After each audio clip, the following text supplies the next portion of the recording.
ay gusto kong magbigay ng lesson for the day. Yun bang inspirational? Kung ano po yung ibinigay ng Diyos sa atin, maging kontento po tayo. Halimbawa, supot. Supot.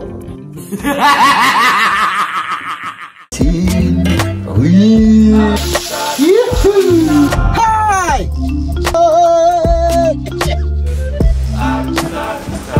Naging robot na naman tayo. Meron. Yan. Mal, huwag mo akong pilitin mamayang gabi. Huwag mo akong kulit-kulitin, ha? Kasi meron akong ganito. Mas mabango pa ang tik-tik-tang kaysa yung bunga ko. Kung hindi na ako nagtrabaho ngayon, nag-leave ako. Dahil nga po kailangan ni Liam ng sakit sa ulo. What? I mean, hindi sakit sa ulo, yung mag-aalaga sa kanya. Oo.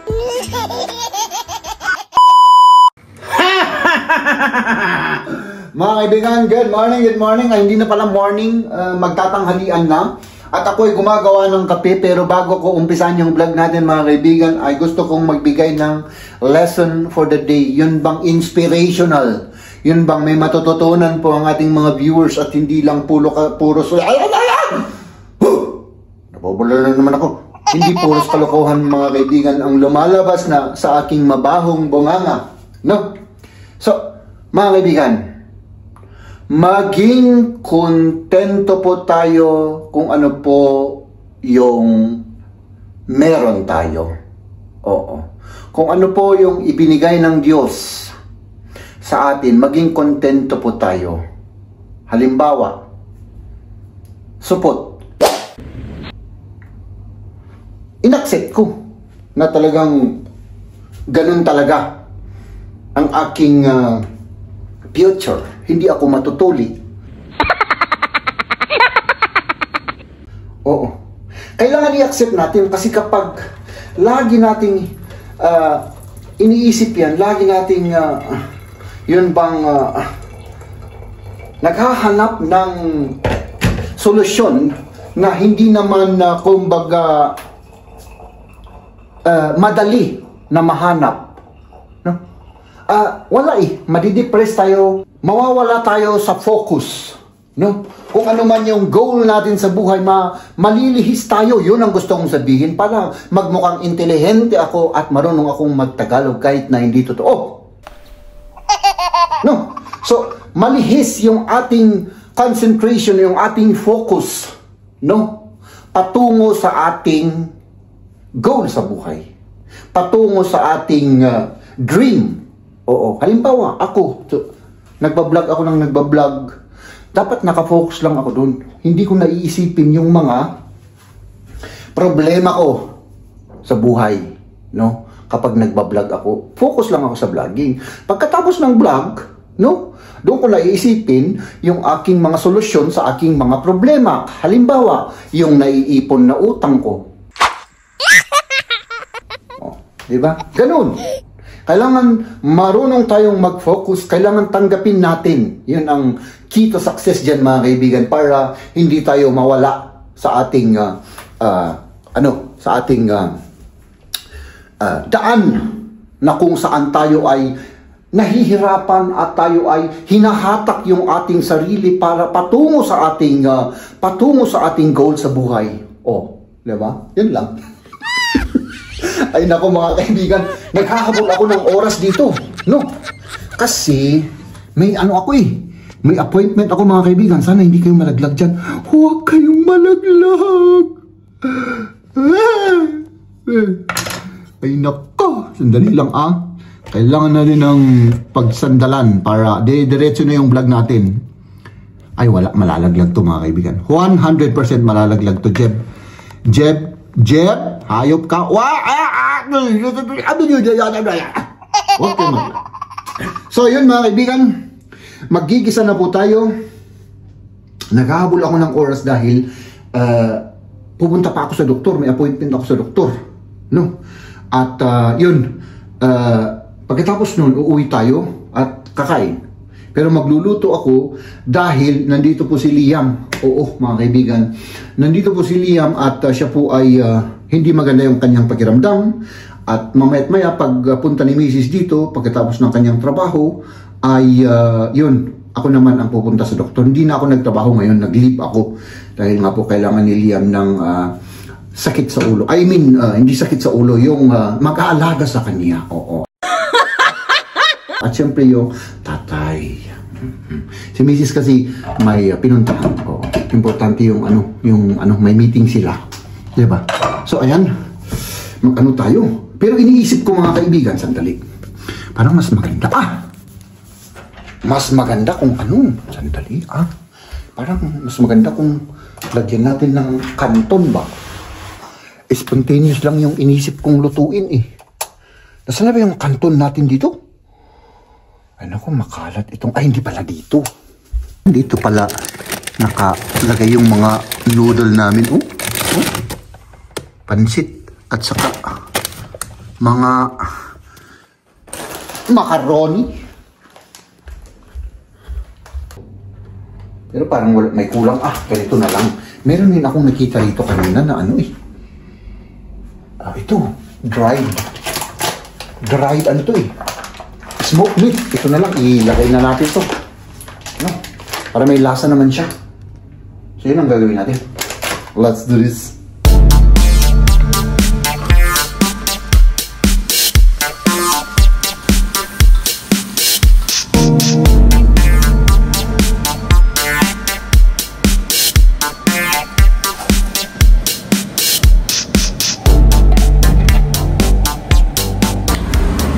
Tignan natin kung luto na ito mga kaibigan. Tignan natin. Uy, saan ka pa? At syempre mga kaibigan, syempre may karne tayo. Kasi parang mahirap mabuhay na walang karne paminsan-minsan. Pwede, pero kailangan paminsan-minsan meron. Ay, alam niyo naman na daw. Kahit na hayop ako ay hindi ako hayop na vegetarian. Ako ay isang hayop rin na kumbaga, ay naku Chip, ano sabi mo? Ay naka, lutuin na natin to kasi maya ay kailangan umalis na ako. Oo. Kailangan umalis na ako para pag dating ni Mrs. ready na. At kahit na mauna silang kumain kung gusto nila o kaya hintayin nila ako. Pero matatagalan kasi ako sa doktor kaya baka mauna na silang kumain. At yun, para hindi sila para hindi naman sila maging bad mood. Kasi ganun ako mga kaibigan, bad mood ako lagi pag gutom ako. Oo. Hindi nyo lang nakikita sa camera. Oo. Diba? Oops. Ang sarap nito mga kaibigan. Grabe ang sarap ng sausage na to. Parang sobra naman. Parang ang dami. Ganito na lang. Ito ibabalik ko. Kasi may pansit naman tayo diba? Ang daming pagkain yan. Baka hindi na naman maubos at maiano na naman yan. Maipapaw. Mga maliliit na sausage. Itong paborito ng mga bata ay yung maliliit na sausage. Oo. Buti na lang meron tayong mga kaibigan, vegetable para syempre tamang-tama. May vitamins para sa ating anak na hindi maganda ang pakiramdam. Pero I think bukas okay na yan. Sana. Kasi ako na naman, mga kaibigan, kapag bukas na naman ako dito ay maiipon yung trabaho ko. Oo. So, mai-stress ako next week kapag ganun. Diba? Kasi ako rin ang gagawa ng trabaho ko alanganin yung oras natin. Baka malate ako rito. Tapos maghahanap pa tayo ng parking. My goodness.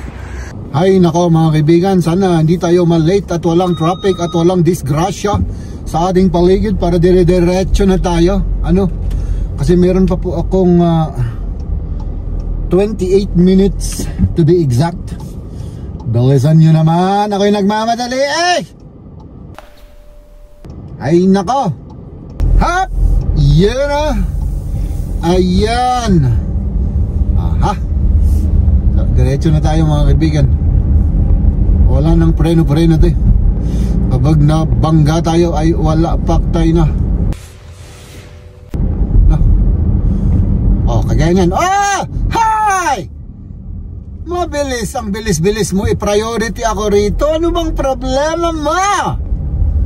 Oh, mga nagmamadali siguro yung mga yan mga kaibigan. Ano? At ako rin naman nagmamadali. No? Ay, walang traffic dito. Wow! Walang traffic!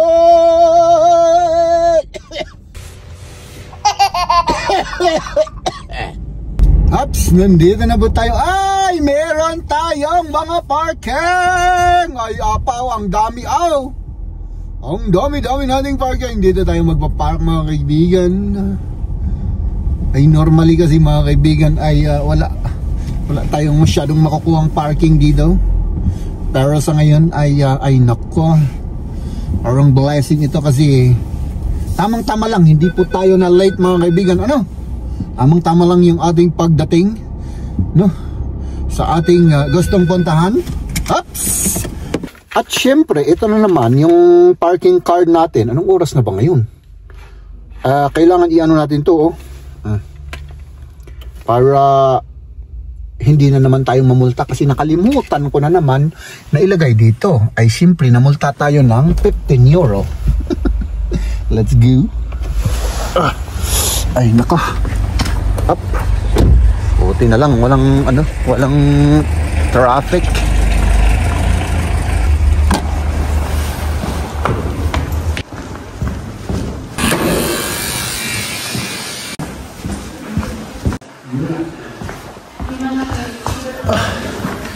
Maghintay muna tayo.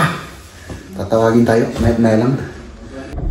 So ayan mga kaibigan, naging robot na naman tayo. Meron tayong nakasaksak sa ating, hindi naman nakasaksak, nakaano lang. Minimeasure yung ating blood pressure for 24 hours. No? Dahil nga po sa ating kalokohan, tayo ay naka-high blood. Oo. So kailangan ma-maintain natin yung blood pressure na normal. Hindi naman siya mataas ngayon, no? Hindi kagaya nung last na ako'y kinabitan ng ganito. That was 3 months ago. Hindi, 2 months ago. Ako po ay yung first test namin or yung first measure ay 179/100, no? Ngayon 129/75 yung first measurement yung kanina. Oo. So yun, nag-diet po kasi tayo ng kaunti lang naman, kaunti lang, no? At umiwas po ako sa mga sugar, yung matatamis, no? Kasi yun nga po, mataas yung sugar natin. Tapos yung taba, medyo umiwas rin ako. Pero nung mga last na araw mga kaibigan ay para na naman akong baboy na kumain, ano?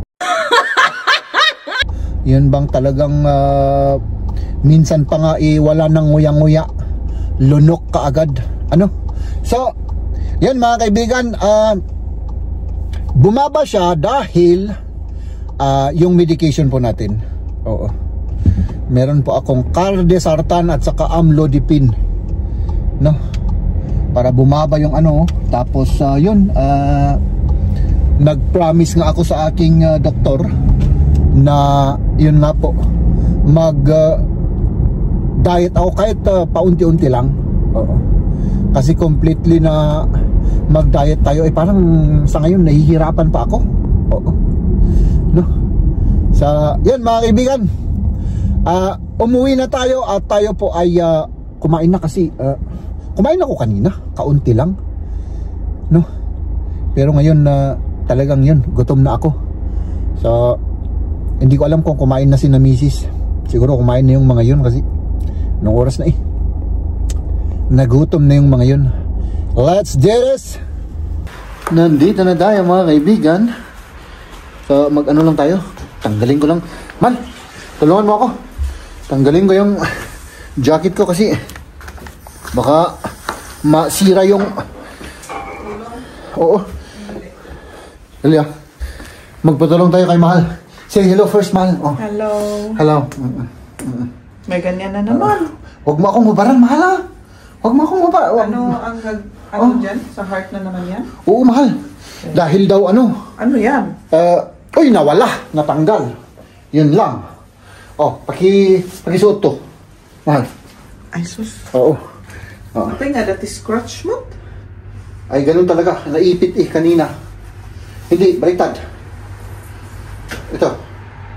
Baliktad. Kaso? Ganyan. Oh, suot mo lang, mahal. Oo. Nagpa-ano ako. Ijilikod dito eh? Oo, ganyan. Tapos i-ano mo sa aking sa likod. Ito, yung cable na yan. Oh. Yan mo. Yan. Yan. Oo, nagpaano ako dito, mahal, dahil oo, baka atakihin ako sa sobrang pagmamahal ko sa'yo. Yun Oo nga. Oo, nasobrahan. Sinabi mo yung sugar na ano? Hindi. Ay, hindi. Bukas kasi yung ano lang, di ba? Itong ilalagay. Bukas. Okay.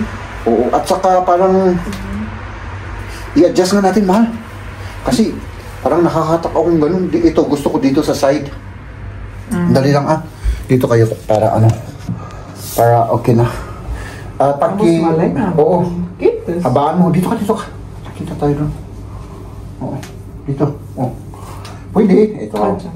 Oo. Ganon. Tapos ganyan. Para ano siya. Kasi parang nakakatak yung ulo kong ganon. Masyadong mataas ata. Hindi. Ibaba mo pa. Oo. Yan. Ganyan. Yan. Parang may bag ka na. Parang may bag na ako. Ayan. Last time ganun eh. Oo, mahal. Yun. Kumain na kayo? Oo. Kumain na. Oo. Mahal, huwag mo akong pilitin mamayang gabi. Huwag mo akong kulit-kulitin ha. Kasi meron akong ganito. Oo. Magtiis ka muna. Ha? Oo.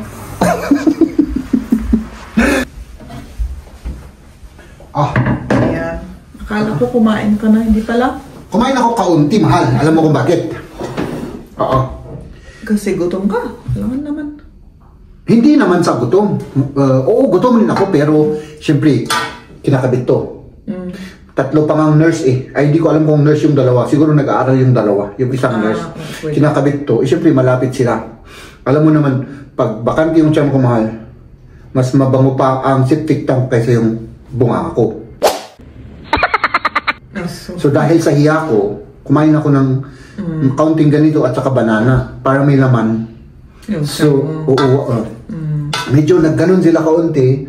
Parang nagganon. Pero hindi nila pinahalata kasi baka sabi nilang baka mapahiya ako. Oo, at umiyak ako doon. Alam mo naman, iyakin ako. Ano? Oo nga. Oo. Baka mag-iyak ako doon, mag-iskandalo ako doon. O makatanggap ka ng tawag na nakakayang asawa mo rito. Sunduin mo, sabi nila. So ayun mga kaibigan, kain tayo. So 24 hours, mahal. 24 hours Ulit. Oo. Maganda yung work ng ano ko kanina, yung first 129 over 75. Yung unang na ano mo na ganyan? Tinisting kasi kung pwede. Kung nagpa-function. So Kanina, nung na-i-on.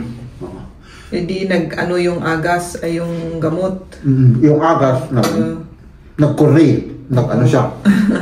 Naging epektibo yung gamot. Oo, yung naging effective. Nasakto ako. Sarap nga. Walang soy ito. Kasi may smoke meat kasi siya eh. Baka pag linagyan ko ng soy, maalat na. Hindi naman. Pwede naman. Napansin ko rin na parang walang soy, pero hindi ko walang soy at saka walang asin.